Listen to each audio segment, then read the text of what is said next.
कराची में बारिशों के बाद शाहराहों पर पड़ने वाले गड्ढों के बायस शहर के मुख्तलिफ इलाकों में सड़कों पर बदतरीन ट्रैफिक जैम है, जिससे शहरियों को शदीद मुश्किलात का सामना करना पड़ रहा है। इसी हवाले से जानते हैं, आपको अपडेट कर रहे हैं। कराची में बारिशों के बाद शाहराहों पर पड़ने वाले गड्ढों के बायस शहर के मुख्तलिफ इलाकों में सड़कों पर बदतरीन ट्रैफिक जैम है। इसी हवाले से मज़ीद तफसीलात जानेंगे बोल न्यूज़ के नुमाइंदे मोहम्मद काशान से। जी काशान। हाँ जी बिल्कुल, देखें बारिशों के बाद शहर की बड़ी मरकज़ी शाहराहें जो है उन पर बड़े बड़े गड्ढे पड़ गए, जिसके बाद ट्रैफिक की रवानी जो है वो मुतासिर है। इस वक्त सदर के इलाके में जो है वहाँ पर भी अतराफ में ट्रैफिक जाम है। अहमद जिना रोड पर भी जगह जगह जो है बड़े बड़े गड्ढे पड़े हुए हैं, जिसके बाद ट्रैफिक का दबाव शाहराहों पर है।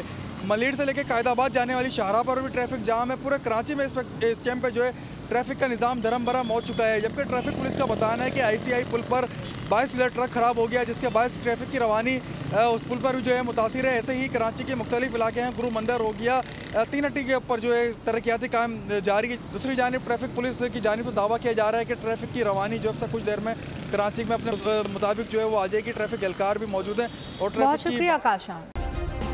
सब्सक्राइब करें और बेल दबाएं ताकि कोई खबर रह न जाए।